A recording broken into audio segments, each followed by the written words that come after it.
Merci de suivre ce dernier numéro de Kiosque de la semaine. Madame, Messieurs, bienvenue. Nous avons 3 invités dans ce plateau de Kiosque. Il s'agit de Christella Kiakouba, Madame Christella Kiakouba et Monsieur Joseph Kongolo, à qui j'ai dit bonjour. Bonjour Madame Gisèle, bonjour Christella et bonjour à l'autre belle dame qui va nous rejoindre tout à l'heure. Ah ouais, l'autre belle dame, comme vous venez de le dire, c'est bien Madame Philomène Tolula qui va nous rejoindre dans ce plateau de kiosques. Alors l'actualité est dominée par les pourparlers de Nairobi au Kenya. En tout cas, les projecteurs sont braqués de l'autre côté de Nairobi où se tiennent ces pourparlers. Hier, la journée d'hier, jeudi, il a été constaté un arrêt. Il y a eu un arrêt de travaux hier à Nairobi parce qu'il a été constaté vraiment des personnes sans mandat qualifié et titres ayant obtenu des mandats d'accréditation. Il y a eu infiltration dans ce pourparlers des Nairobi. C'est ce qui a conduit à la suspension de travaux. Outre cela, il y a eu également des problèmes techniques. Il y a eu des problèmes techniques. Il y a eu infiltration du côté technique, ce qui a poussé à la suspension de travaux. Nous allons analyser et commenter ce qui s'est passé hier à Nairobi. La suspension de travaux, c'est avec nos invités. Et donc nous allons revenir, comme c'est la fin de la semaine, avec la réaction de Paul Kagame. Des réactions fusent de partout quant à ceux accusés de soutenir les M23. Paul Kagame qui a réagi hier devant le Parlement rwandais en disant que il n'a rien à voir avec ce qui se passe en République démocratique du Congo, sans des problèmes congolais. Et puis c'est une stratégie pour le chef de l'État, Félix Antoine Tshisekedi, pour retarder les élections qu'il n'a pas gagnées en 2018. Ce sont les propos de Paul Kagame en réaction. Le porte-parole du gouvernement, Patrick Mouyaya, d'indiquer que Paul Kagame n'a pas de leçon à donner aux Congolais. Il n'est pas le mieux placé. Est-ce une stratégie pour lui? C'est selon certains observateurs de détourner l'attention des Congolais. En tout cas, les Congolais crient à la vigilance face à ces propos de Paul Kagame. Voilà, c'est l'actualité de ce matin qui sera analysée par nos invités. Alors la première question avec Christella Kiakouba. Christella, pour parler des Nairobi, on commence à dénicher des infiltrations. La plus grande question, qui gagne, qui perd dans ces assises de Nairobi? Qui gagne, qui perd? Déjà qu'il faudrait souligner que c'est un dialogue intercongolais et c'est le gouvernement de la République démocratique du Congo qui dialogue avec le groupe armés locaux, qui parmi eux, il y a l'un des groupes rebelles, ceux des Banyamulenge, qui a également suspendu sa présence aux assises, justement parce que pour eux, ils pensent que ils continuent à être victimes des attaques des Maïmaï. Du coup, on leur demande d'être à Nairobi et d'un autre côté, ils continuent à être victimes parce que déjà hier, dans la nuit d'hier, ils ont été attaqués. Les attaques des Maïmaï ont causé 7 morts. Et d'un autre côté, nous avons suivi comme tout le monde. J'ai également vu sur le compte officiel Twitter de la présidence où on parle de liste en fait de personnes sans aucun mandat, mais qui se présentent au nom de la République démocratique du Congo. Moi, je pense que ce qu'il faudrait se poser comme question, comment ces gens sont arrivés à Nairobi? Comment ont-ils eu accès dans ces assises-là au nom de la République démocratique du Congo? Parce qu'il faudrait également souligner que là-bas, il n'y a pas que la République démocratique du Congo. Il y a d'autres pays qui ont également des représentants. Il y a des facilitateurs en fait. Il y a des facilitateurs qui sont venus également avec leurs représentants, avec leur équipe. Mais de notre côté, on se pose la question sur l'organisation, sur la structuration, sur le niveau de sérieux que nous donnons à ces assises-là pour qu'il y ait problème de notre côté, alors que nous sommes en train de parler, c'est d'abord un problème intercongolais, que nous sommes en train de parler entre nos groupes armés dans un autre pays, mais qui est encore infiltration, qui est des personnes sans aucun mandat, mais qui se présentent au nom de la République démocratique du Congo. C'est ça le vrai problème. Moi, je pense que c'est un problème d'organisation. C'est un problème d'organisation, surtout que de mon côté, je suis déjà contre. Je me dis, s'il faudrait qu'on négocie avec nos rebelles locaux Pourquoi emmener les assises à Nairobi? Pourquoi? Je me pose cette question. Puisque c'est le gouvernement congolais qui négocie avec les rebelles locaux. On parle là des rebelles locaux. Donc, les rebelles qui sont supposés être des Congolais. On parle des Maïmaï, on parle des Yakotumba, on parle des Gédéons qui aura une histoire comme ça. On parle de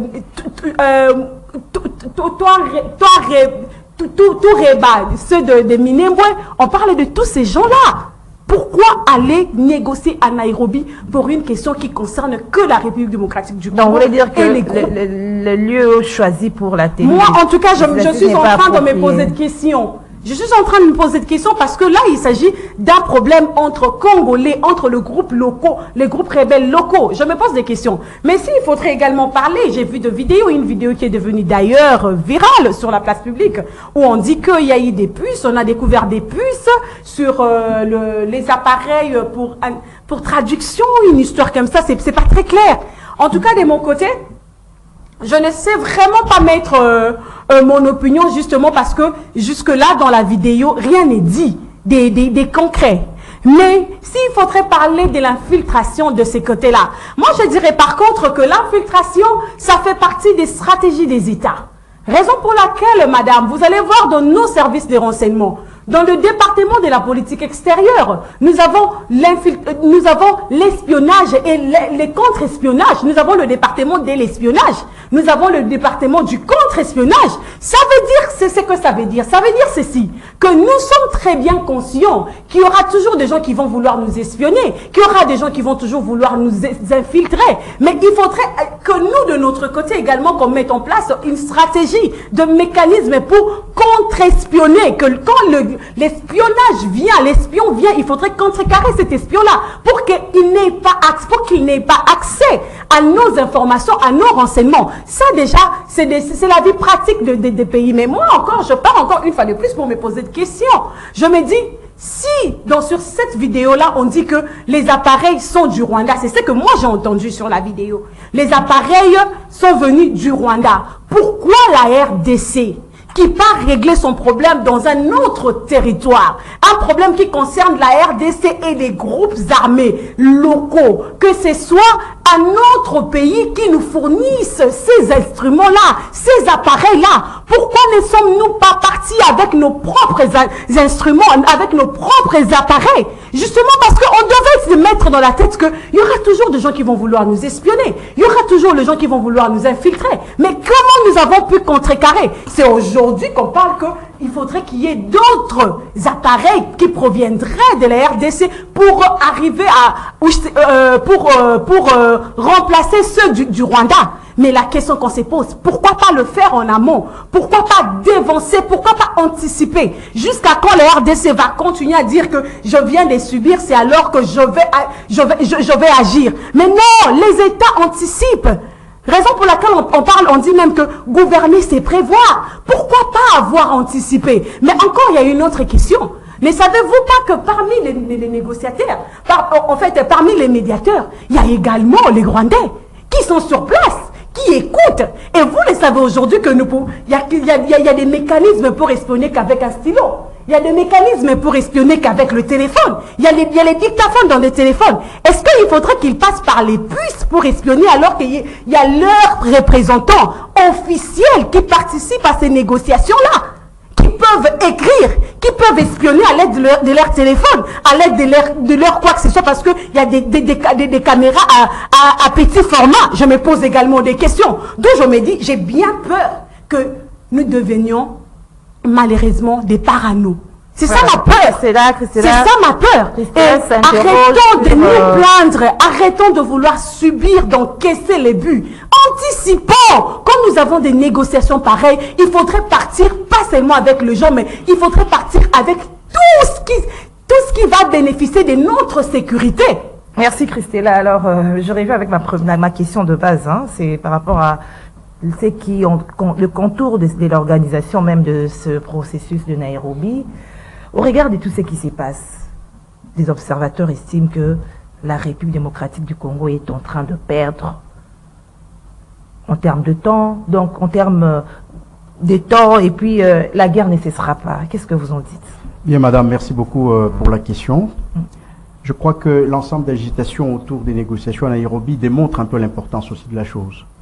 On n'infiltre pas ce qui n'est pas important. S'il y a eu infiltration, effectivement, ça veut dire que les négociations de Nairobi ont pris quand même de l'ascenseur. C'est-à-dire que ça atteint un point de non-retour, pratiquement. Et ça a un danger pratiquement pour la stratégie sous-régionale, pratiquement nos amis de l'Est, le Rwanda, l'Ouganda. Si l'ensemble des rébellions de la République démocratique du Congo arrivent à se mettre ensemble, n'est-ce pas, et mettre fin à la guerre, à toute cette insécurité qui est à l'Est, ça va insécuriser davantage le Rwanda et l'Ouganda.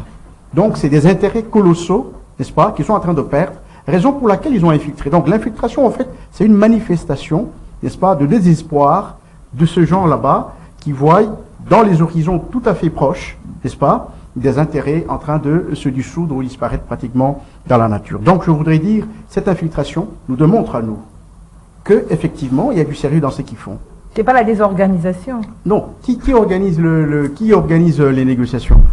C'est le Kenya, c'est pas la République démocratique du Congo. Voyez-vous, c'est pas la République démocratique du Congo, c'est le Kenya qui organise. C'est la CEAC qui a organisé, n'est-ce pas, ces trucs, et la République est là en tant que partie prenante, n'est-ce pas, dans ces négociations, mais c'est pas la République démocratique du Congo qui organise. On peut apporter effectivement un coup de main, mais en réalité c'est le Kenya qui organise dans le cadre, n'est-ce pas, des États. Mais quand la République démocratique du Congo dénonce cette infiltration, c'est parce que c'est pas la République qui organise ça. Et quand on dénonce l'infiltration, c'est tout à fait normal, madame. Madame Christelle vient de dire tout à l'heure, c'est un enjeu de taille. C'est un enjeu de taille, enjeu politique, enjeu économique, enjeu stratégique aussi au niveau de la sous-région. Voyez-vous, on voudrait savoir qu'est-ce qui va se passer avec précision. Je vous dis sincèrement, madame, que le jour où les rébellions vont cesser d'exercer à l'est de la République démocratique du Congo, eh bien, l'Ouganda, le Rwanda et tous les autres États ou tous les autres commanditaires qui sont derrière ces États vont devoir perdre, n'est-ce pas, des intérêts colossaux. Voilà pourquoi l'enjeu est grand. Voilà pourquoi il y a des infiltrations, il y a toutes ces tentatives d'infiltration. Tout cela, ça a un poids stratégique, en fait. Donc, quand il y a infiltration, pour nous, nous comprenons que c'est quelque chose de sérieux, et parce que ceux qui sont en face de nous cherchent à infiltrer, cherchent à comprendre, n'est-ce pas, le mécanisme, n'est-ce pas, le processus, et ils veulent savoir si effectivement il y aura fin des rébellions à l'Est ou pas, et parce que l'enjeu pour eux, ce sont ces rébellions là-bas, ce sont ces rebelles qui sont sous-traités très souvent. Alors je reste avec vous. Quand la représentation de la République démocratique du Congo dénonce cette infiltration des personnes non mandatées, et puis la technique qui a été, le système de technique qui a été placé par un pays qu'on ne maîtrise pas, est-ce que ils les dénoncent parce qu'ils savent que c'est pas contraire à ce que vous êtes en train de dire? C'est la vigilance, madame. Quand vous organisez quelque chose, vous devez mettre des garde-fous. C'est la vigilance. Ça veut dire tout simplement, oui, évidemment, j'ai dit que c'est lui qui organise, c'est le Kenya, ce n'est pas la République démocratique du Congo.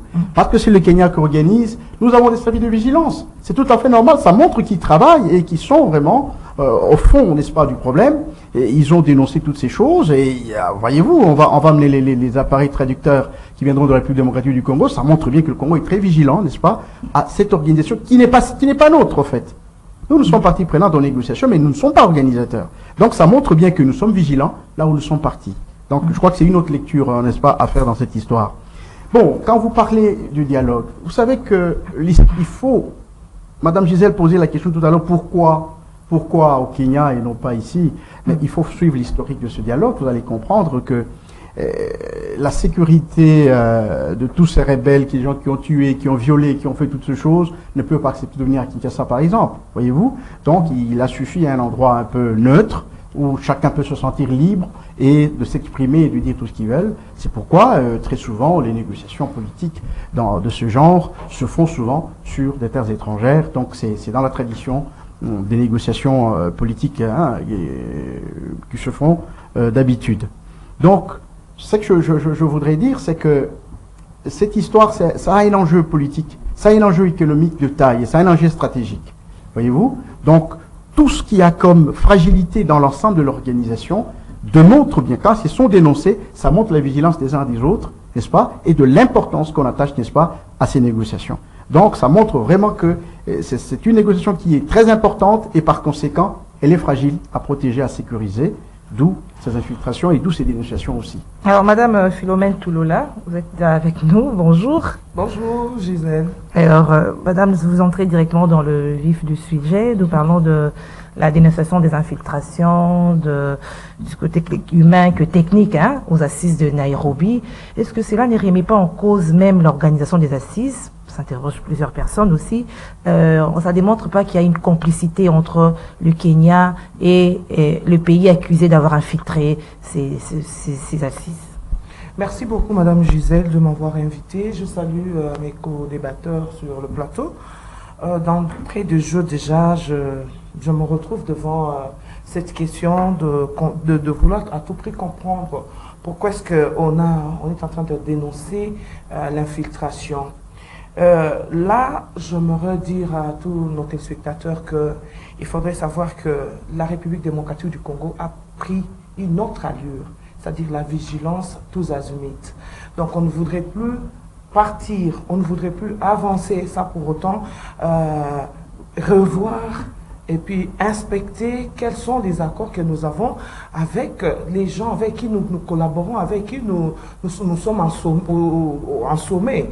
Le sommet de Kenya, donc ça démontre à suffisance que plus jamais la République démocratique du Congo ne voudra encore que sa population puisse encore pleurer. Donc moi, je dis ceci, que c'est tout à fait normal. Lorsque vous voulez changer des choses, il faudrait à tout prix il ne faudrait pas aller à la va-vite. Vous allez, vous inspectez, vous voyez, et puis il faut revoir. Je suis la première de gens qui ont dit au président de la République, nous devons tout revoir par rapport à nos accords. Savoir qui est-ce que nous pouvons appeler notre véritable voisin. Il faudrait vraiment que les accords puissent être revus, savoir avec qui nous sommes en coopération. Alors voilà, c'est ce qui atteste que nous ne voudrons plus jamais tomber dans des pièges. Lorsqu'il faille que nous puissions un peu nous arrêter pour voir, inspecter qu'est-ce qui se passe. En tout cas, moi je trouve que ce n'est pas question de remettre en cause, c'est seulement vouloir savoir où est-ce que nous mettons nos pieds et ça va nous donner quoi et ça va aboutir à quoi. Voilà un peu si je peux répondre en cette manière. Mais cette vigilance, vous ne trouvez pas que ça devait se faire en amont, au début? Ça démontre que nous sommes allés à ces assises à la va-vite, sans pour autant voir tous les contours de l'organisation de ces assises qui se passent en dehors du pays. Vous savez que la RDC, c'est un pays pas comme les autres. Je voudrais dire ici que ça ne va pas, on n'est pas allé à la va-vite. Nous sommes en train de voir, de peser et d'ailleurs moi je me dirais que comme nous sommes un pays laïque, je dirais que tout ce qui s'est caché s'est fait sentir et s'est fait voir. On ne peut pas continuer justement. L'Ouganda, le Rwanda, le Kenya, nous sommes avec eux en collaboration et en coopération. Mais maintenant, nous sommes en train de vouloir trouver des voies et moyens. Mais maintenant, s'il y a des infiltrés, même au sein de l'Ouganda, ça va se savoir. S'il y a des infiltrés, le Rwanda, ça va se savoir. Et vous savez que dans notre pays, nous sommes en train de vivre les pires des génocides que n'a connu un pays que dans notre région. Hein? Nous sommes en RDC, nous sommes un pays où tout le monde convoite de venir vivre. Hein? Nous sommes géologiquement très avancés avec nos richesses. Mais qu'il faille qu'on puisse mettre un peu le contour, voir qu'est-ce qui se passe et savoir avec qui nous sommes en train de faire. Et lorsque nous disons par exemple que non, nous devons voir un peu ce qui se passe entre le Rwanda. Mais l'ennemi peut venir du Rwanda aussi. Voilà, l'ennemi peut venir aussi de Kenya. Mais nous sommes avec eux. Nous sommes avec eux en train de négocier. Mais il faut savoir qu'ils sont les premières personnes à nous envier. Parce que je n'ai jamais vu la République démocratique du Congo entrer au Rwanda pour aller chercher quoi? Pour aller chercher quoi? Donc, je crois que je peux dire en résumé que s'il faille que nous puissions nous mettre un peu un stop pour en savoir un peu plus, il est important. Donc, remettre en cause, dire que non, voilà, nous sommes allés en va-vite. Non, nous sommes en train de négocier et nous allons voir à quoi est-ce que ça va ressembler cette négociation. Alors, voilà. Sur terrain, Madame Philomène, vous êtes venue en retard, je reste avec vous. Sur terrain, les combats continuent. Le 1-23 n'a même pas, ne tient même pas compte de ce qui a été dit, la feuille de route de Luanda. Les combats continuent, il y a des tueries, même hier il y a eu dénonciation des tueries. Et ces négociations, ce ne sont pas les premières. Hein. Est-ce qu'on doit encore continuer avec ces négociations ou avec tout ce qui s'est passé aussi hier, on doit arrêter? Qu'est-ce que vous estimez? Les tueries continuent parce que la guerre à l'Est, il ne faut pas le voir seulement en un seul aspect. La guerre à l'Est, c'est un processus. Beaucoup de multinationales derrière la guerre de l'Est. Beaucoup de multinationales. Pas plus tard qu'hier, je ne peux pas, moi, plonger dans les réseaux sociaux qui taxent directement la France aussi. Pas plus tard qu'hier, nous sommes en train de voir que même les États-Unis dedans. La richesse de la RDC convoite tellement que nous puissions quand même un peu avoir un œil regardant par rapport à ce qui se passe. Il ne faudrait pas voir la guerre à l'Est seulement en un seul individu qui est le président de la République, qui est la personne qui peut apporter des solutions à tout bout de champ. Nous sommes Congolais, nous devons nous dire que nous voilà, on en a marre avec les tueries à l'Est. Parce que les tueries à l'Est n'a pas commencé seulement avec ce régime de Tshisekedi. Les tueries à l'Est a commencé bel et bien longtemps. Et nous sommes maintenant à 10 millions de morts. À 10 millions de morts. Alors, moi je dirais, je regarderai la caméra pour dire à tous les politiques de notre pays, est-ce que vous êtes vraiment contents que vous mangez chez vous? Vous voulez briguer à la magistrature suprême pendant que vos frères et sœurs sont en train de mourir? Non, nous devons nous dire que c'est un processus, cette guerre, pour la terminer. Et voir comment trouver des voies et moyens, ensemble nous puissions quand même vaincre avec cette guerre. Et on me dira que non, on ne viendra pas comme ça parce qu'il ne nous a pas tendu la main. Mais c'est voilà. Mais vous allez là-bas, à l'Est, pour aller chercher aussi les gens qui viendront pour vous voter. Eh bien, ce sont de ces gens-là qui meurent tous les jours ici. Alors, pour moi, je dirais que bon, les gens sont en train de mourir. Oui, parce que il y a beaucoup d'infiltration. Il y a beaucoup Donc, la guerre à l'Est, c'est un mystique. Hein. Et si je peux encore aller plus loin, nous voyons l'Ukraine avec l'URSS en train de se battre. Mais maintenant, vous voyez les pays de l'OTAN. Tout le monde amène... apporte son soutien à l'Ukraine. Mais nous sommes avec les États-Unis dans ce qu'on appelle le processus de paix. Nous sommes en collaboration, ils sont ici à RDC. Est-ce que tu as déjà entendu qu'il y a un pays qui a envoyé son aide à RDC? Tu as déjà entendu qu'on a sanctionné le Rwanda parce qu'on a dénoncé, noir sur blanc, que c'est le Rwanda qui est derrière le M23. Madame, je vous poserai la même question. Pourquoi est-ce que c'est multinational? Pourquoi est-ce que cette communauté internationale ne dénonce pas ces tueries, ne dénonce pas cette infiltration du Rwanda pour la RDC?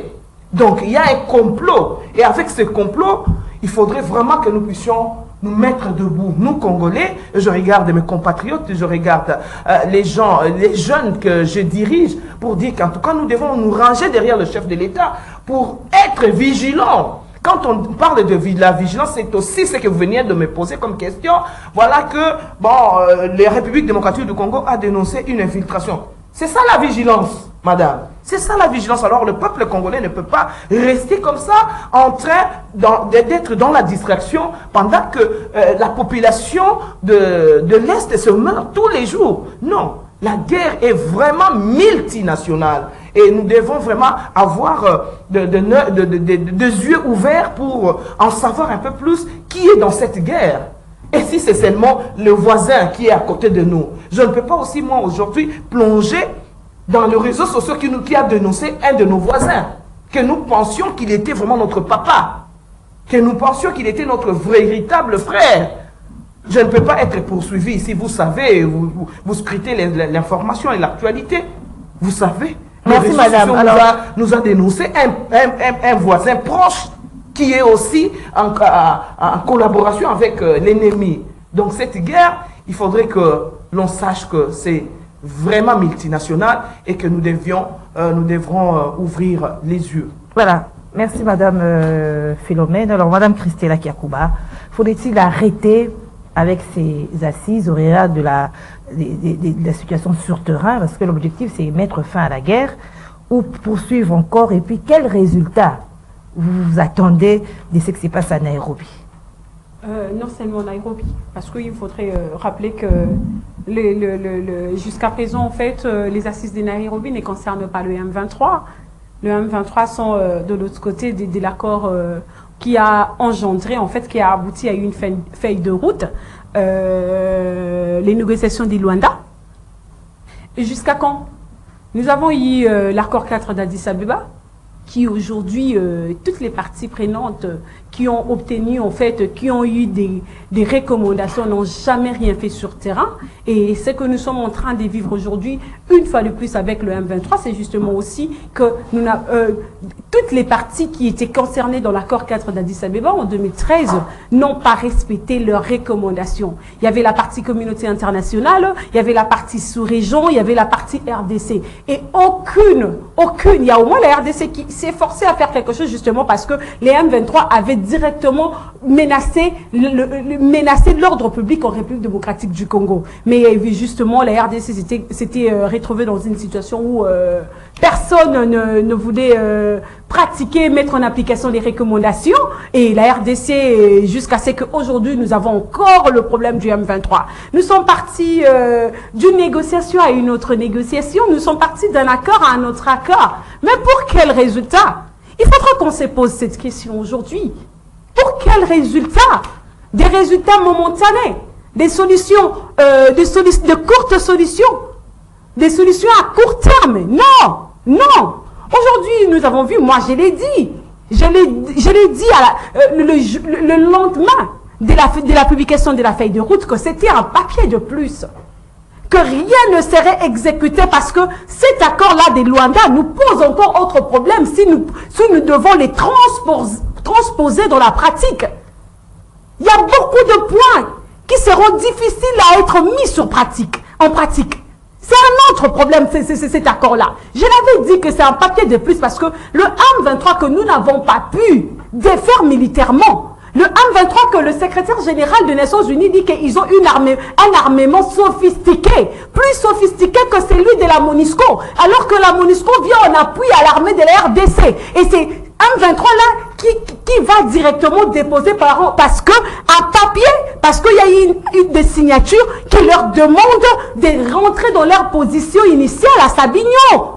Du côté RDC, qui pose encore un autre problème parce que dans le M23, nous n'avons pas que de Congolais. Nous avons également les étrangers, mais s'il faudra on demande à d'autres groupes armés le rapatriement, que leur pays les rapatrie. Et quid des M23 qui sont d'autres nationalités qu'on demande de rentrer dans leur position initiale pour être gardés par le FARDC, l'armée régionale et la MONUSCO.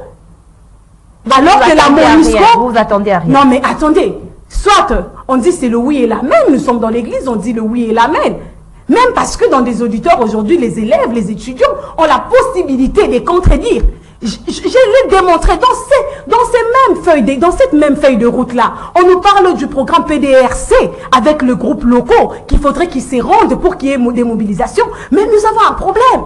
Le sieur Tony, qui est le coordonnateur du programme PDRCS, aujourd'hui, jusqu'à ces jours, quand il est dans des conférences, il continue à nous dire que l'État congolais n'alloue pas de moyens pour ces programmes-là. Qu'il faudrait rendre opérationnels ces programmes-là. C'est un autre problème. Dans ces mêmes accords-là, alors qu'aujourd'hui la communauté... Non, alors qu'aujourd'hui les rapports des experts des Nations Unies, j'ai vu le Conseil de sécurité sur Twitter demander au Rwanda d'arrêter tout soutien au M23. J'ai vu l'UE la semaine passée, après leur réunion, demander au Rwanda d'arrêter tout soutien. Mais cet accord-là des Luanda, quand vous lisez cette feuille de cet accord-là, nulle part le Rwanda est cité. Nulle part. Alors qu'il y a les Nations Unies qui citent les Rwandais, alors qu'il y a l'UE, l'Union Européenne qui cite les Rwandais, mais cet accord-là, on ne cite pas le Rwanda.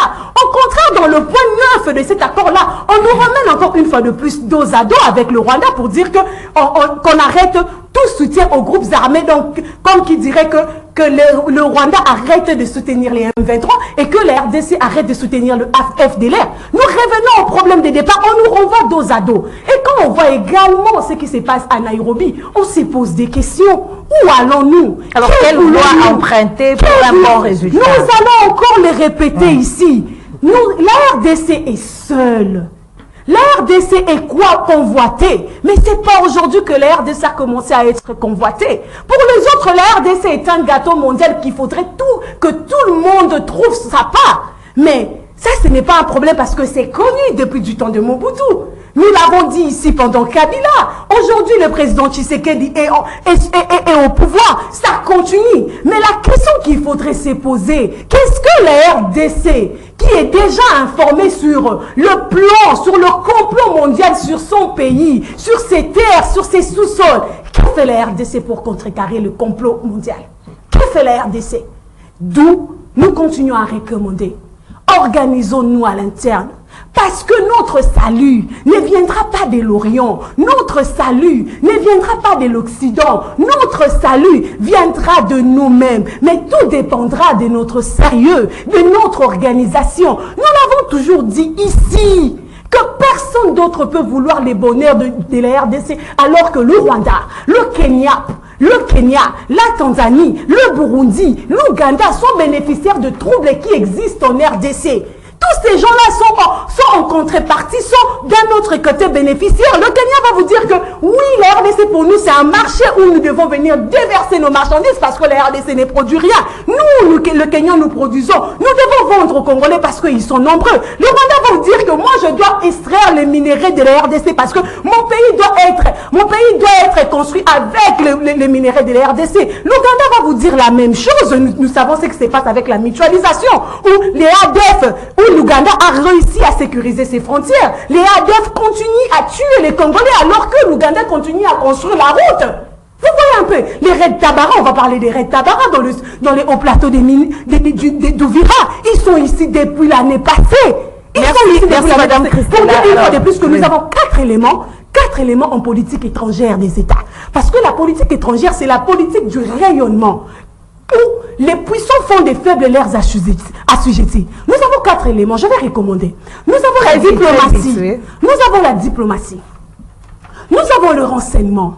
Nous avons l'armée. Nous avons le dernier élément que les États ont compris que les guerres d'aujourd'hui ne sont plus les guerres de l'époque coloniale ou soit les guerres du Moyen-Âge. Les guerres d'aujourd'hui ont commencé les questions économiques.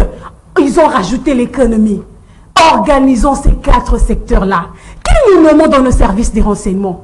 Qui sont les membres de nos missions diplomatiques? Qui nous nommons dans notre armée? Quel est l'état de notre armée? Quel est l'état de notre économie? Parce qu'il ne faudrait pas oublier que si les Rwandais, les recettes douanières du Rwanda est en hausse, c'est justement parce que les commerçants du Nord Kivu, qui ne veulent pas se soumettre à notre tarification exorbitante, préfèrent passer par la douane rwandaise, préfèrent donner de l'argent au Rwanda.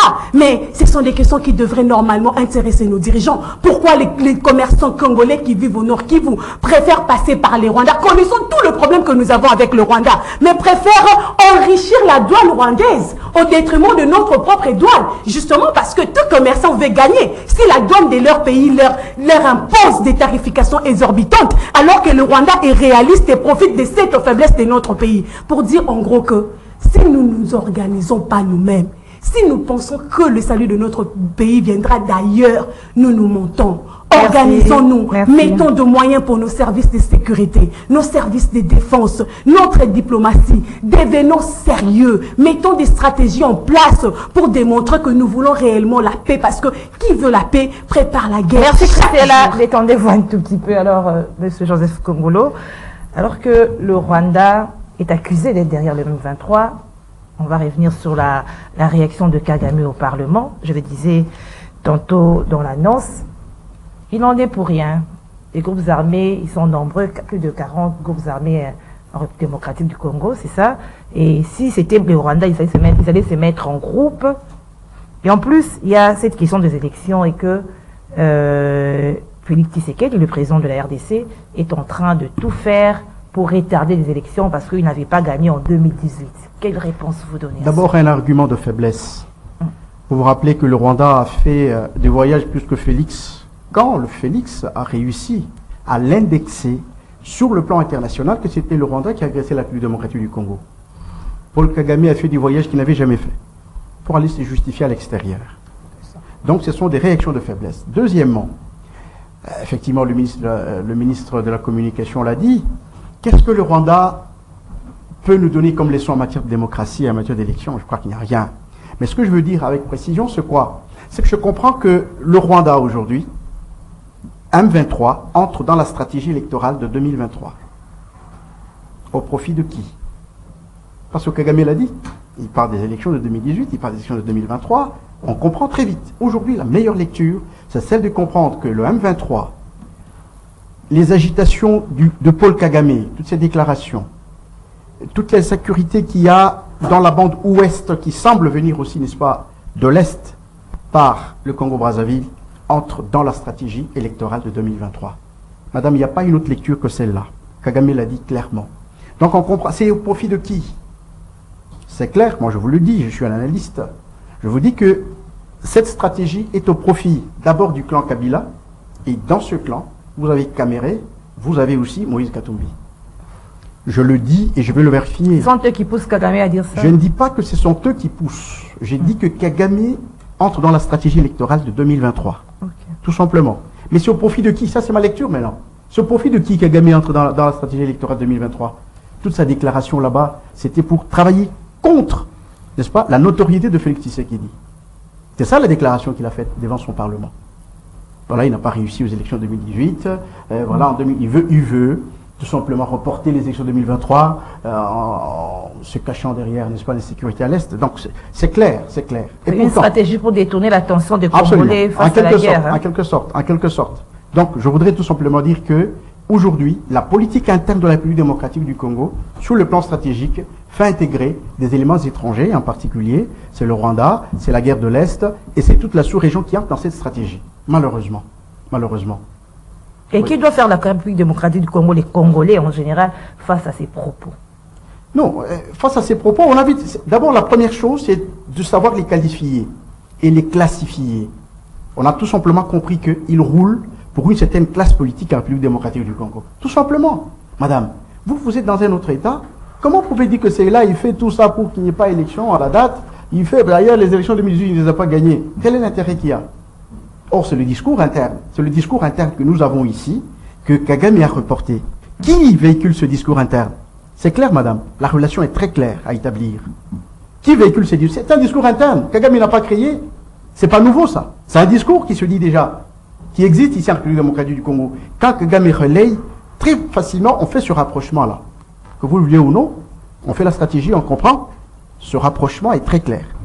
Donc, ce que je voudrais dire, la leçon que je tire, c'est que la guerre de l'Est, Kagame, les pays de l'Est entrent dans la stratégie électorale de la République démocratique du Congo, comme le Rwanda, l'Ouganda et tous ces pays de l'Est ont toujours été dans la stratégie électorale, économique et politique de la République démocratique du Congo depuis l'entrée de l'AFDL.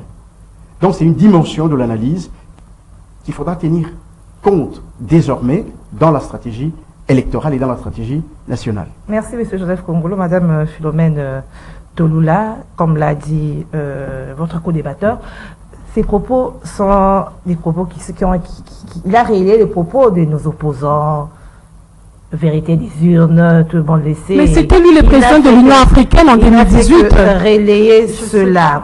Alors, quelle analyse vous faites par rapport à ces propos lorsqu'il dit que c'est une façon de retarder les élections puisqu'on sait qu'on n'avait pas gagné en 2018? Merci madame, je veux revenir à votre question, mais j'aimerais un peu toiletter un tout petit peu ce que j'ai entendu ici sur le plateau. L'on nous dit que les négociations, donc les retombées des négociations, ce sont des papiers de plus. Et puis on dit que la feuille des routes, pas les retombées. Pardon? La feuille de route. Que la feuille de route des négociations de Luanda, c'est un papier de plus, pas les retombées. Je ne prendrai pas tes mots, parce que je suis en train de parler en français. Nous parlons français, madame. Oui, nous parlons français. Ouais. Les retombées, ça peut être en papier ou à la Vous parole. interprétez autre chose. S'il vous plaît, c'est mon temps d'antenne. OK? Et allez-y, allez-y. Alors, j'ai entendu ici que ce ne sont que des ajouts de papier sur la table. Et puis, on a sollicité nous sommes allés chercher le M23. Je reprends ici pour dire que ce n'est pas la République démocratique du Congo qui est allée chercher le M23. Le M23 est venu solliciter l'accord à travers le pays frontalier, les pays que nous sommes en collaboration, le Kenya, l'Ouganda et le Rwanda, n'est-ce pas? Et dire ici que l'on doit revoir sur le plan diplomatique, oui, c'est une leçon, c'est quand même des recommandations, oui, ce sont des exemples qu'on donne, ou bien des recommandations, parce que lorsqu'on parle de quelque chose, on dénonce, il faudrait quand même faire des suggestions. La diplomatie, je répète ici, et je rappelle ici que Tshisekedi est en diplomatie. Je ne sais pas, est-ce qu'on parle d'une chose et son contraire? Lorsqu'on dit que, bon, la feuille de route, ce sont des ajouts de papier. Mais lorsque vous faites de suggestions diplomatiques, vous faites allusion à quoi? Parce que quand l'on va coopérer par rapport à la diplomatie, il y aura certainement des feuilles de route qui en sortiront. Alors, on dit ici, il faudra revoir l'armée. Merci, nous prenons le conseil. L'armée, il faudrait savoir que Tshisekedi est en train de former. On a appelé, et on appelle tous les jours ici les jeunes à se ranger derrière le FARDC, à s'enrôler derrière le rang. Et je crois que ce n'est pas une leçon que nous devons avoir ici sur la table de votre kiosque. Nous avons ici les services de l'ANER. Les services est en train de travailler. C'était tout peu pour ramasser en un clin d'œil ce que j'ai entendu. Je m'en vais justement répondre à votre question, que les gens pensent que non, voilà, ce sont des astuces pour qu'on puisse retarder les élections. Ici, sur cette table, je suis en train de dire à nos téléspectateurs, il ne faudrait pas que nous puissions passer outre. Moi, je sais que l'UDPS, moi, je sais que Félix Tshisekedi est en train de se préparer farouchement pour que nous puissions aller aux élections. Mais cela ne nous empêche pas de noter beaucoup de contraintes que nous avons. Nous avons les contraintes, par exemple, de conflits communautaires qui viennent de surgir ici à Kwamutu. Nous avons les conflits, l'insécurité à l'Est. Il ne faut pas oublier, parce que cette guerre peut nous amener beaucoup de problèmes aussi. Et aussi, ajouter à cela, cette pandémie que nous appelons la Covid, parce qu'elle peut revenir à tout moment. Et si ça revient aujourd'hui, on vous dit que bon, voilà, il y a la pandémie, ne sortez pas. Qui va aller voter? Donc ce sont des contraintes que nous ne pouvons pas nous fermer les yeux pour en savoir, pour ne pas connaître les tenants et les aboutissants. Il y a aussi, par exemple, le retard de la mise en application de la loi des élections et puis la promulgation. Tout vient en amont pour que les élections puissent se passer. Beaucoup de contraintes, mais j'ai cité quelques-unes. Mais je me dis aujourd'hui que ayez votre calme, les élections, c'est en 2023 et ce sera le 20. Ni tété, ce que je venais de le dire ici, de souligner des contraintes que nous ne souhaiterons jamais que ça puisse arriver, mais il faudrait que le peuple puisse en avoir dans la tête. Que ces contraintes-là peuvent aussi nous empêcher d'aller aux élections. Mais cela ne voudrait pas dire que Félix Etienne Tshisekedi a peur des élections. Détrompez-vous. Parce qu'aujourd'hui, où nous parlons, l'opposition en question, qui est là le représentant de l'opposition? C'est qui le représentant de l'opposition? Pendant que l'UDPS est en train de se mobiliser pour aller aux élections, vous avez vu le secrétaire général que je salue, qui venait d'arriver hier soir.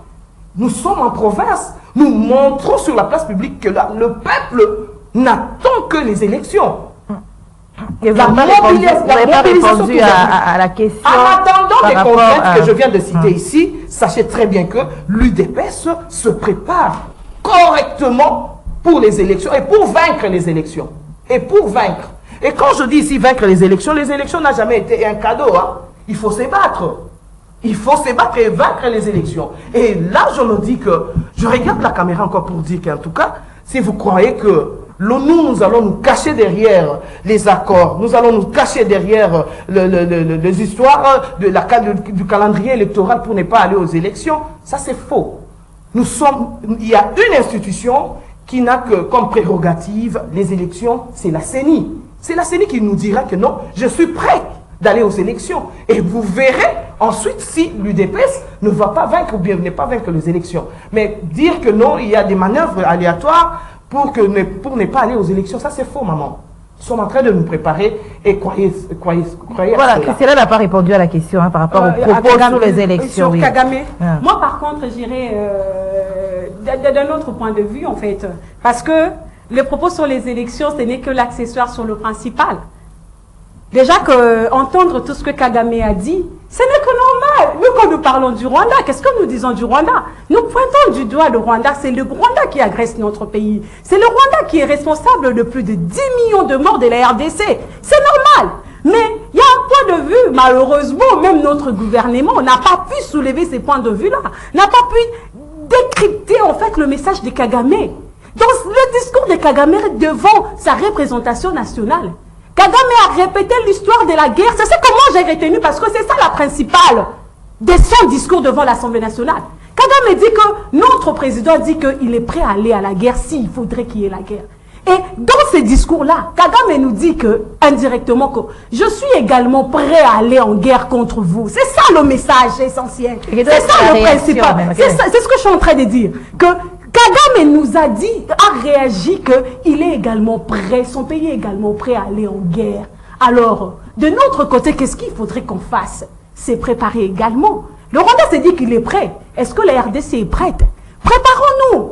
Passe avec le discours. Préparons-nous avec les actions. Justement, Kagame vient de réagir à nos propos pour dire que je suis prêt. Et c'est normal. Et nous devons également être prêtes. La RDC doit être prête pour aller en guerre. Mais je reviens également sur le propos de Madame Philo. Je n'ai pas dit que nous sommes allés chercher les M23. Nulle part de mon discours, je l'ai dit. Je répète encore mes recommandations. Que nous avons 4 éléments. Alors, 4 éléments. Parce que s'il faudrait parler de la diplomatie, alors que l'Union européenne a déclaré la semaine passée que le Rwanda doit arrêter son soutien.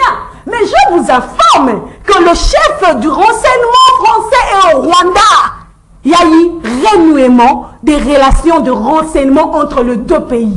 Je vous informe également que quand Macron était au Rwanda, c'était également pour le projet Centre culturel au Rwanda, financé par le gouvernement français, pour dire que nous devons comprendre c'est quoi la diplomatie, c'est quoi la politique étrangère, c'est quoi la politique interne, et que nous mettons un peu plus de sérieux, que nous posons des questions. Madame, qui ne sait pas qu'aujourd'hui, qui ne sait pas que nos missions diplomatiques qui partent ailleurs ont déjà beaucoup de problèmes? Qui n'a pas vu Madame Toumbanzenza dire que nous allons payer leurs arriérés? Qui n'a pas vu ça? Et quand je parle de la diplomatie, je parle des résultats de la diplomatie. Je ne parle pas d'une diplomatie où on voit les gens dire que nous avons la diplomatie agissante, mais entre-temps, jusqu'à présent, est-ce que vous savez que jusqu'à présent, le Conseil de sécurité, qui est l'organe habilité à dire que ces pays-là est agressé, n'a pas encore reconnu que notre pays est agressé? Mais vous avez vu le cas avec l'Ukraine. Merci Madame Christella. Nous sommes arrivés à la fin. Oui, madame. Les actions diplomatiques. Nous sommes arrivés à la fin, 1 minute, 30 secondes et on va conclure. C'est ça le problème. Je voudrais dire, il faut qu'on sache ce que l'on doit dire. Il faut que le débat soit ordonné. Nous sommes arrivés à la fin, oui. Il faut que le débat soit ordonné, qu'on sache ce que l'on doit dire avec précision. Si on doit parler sur l'historique, n'est-ce pas, de la diplomatie, je voudrais vous dire que la République démocratique du Congo étonne le monde aussi sur le plan diplomatique. Je vous dis que c'est une guerre vieille de 25 ans et qu'aujourd'hui, c'est une guerre qui s'est invitée dans toutes les grandes rencontres diplomatiques dans le monde. Que ce soit au Conseil de sécurité, G20, l'Union européenne, partout. C'est un dossier qui a pris la place pratiquement dans toutes les réunions du monde. Donc ça, c'est la haute diplomatie. Et d'ailleurs, c'est une forte admiration pour ça. Mais je crois que la guerre et la diplomatie vont toujours de pair. On se bat, on négocie. Voilà, c'est le même avis avec vous, madame. Non, je dois parler. Nous sommes arrivés à la fin. Non, je dois conclure pour dire que l'on comprend les émotions des gens qui veulent à tout prix qu'il y ait la paix aujourd'hui et demain. Ayez votre mal en patience. La République démocratique du Congo est sévèrement préparée pour vaincre la rébellion de l'Est. Et vous verrez la paix arriver. Et je suis même étonné que ça vienne d'une communicatrice qui vient à la télé pour dire que nous voilà, nous avons les conflits. Non, on ne vient pas faire voir la peur de notre pays. Nous sommes suffisamment, préparés pour donc préparer à toute éventualité. Et nous disons que nous l'avons dénoncé ici que la France ne montre pas sa véritable face. Donc ce n'est pas ici que nous prendrons la leçon. Donc nous disons que tout celui qui est derrière cette guerre à l'Est, il sera dénoncé. Merci, voilà. merci Madame Christella Kiakouba. Merci beaucoup Monsieur Madame Joseph, Gisèle Komolo. Merci Madame Philomène Tolula. Merci à l'équipe technique Doudou Montiri, Karine Bébé, Héritier Toubilandou, Moro Nzambe. Merci à toute l'équipe technique, Christian Manjolo. Merci.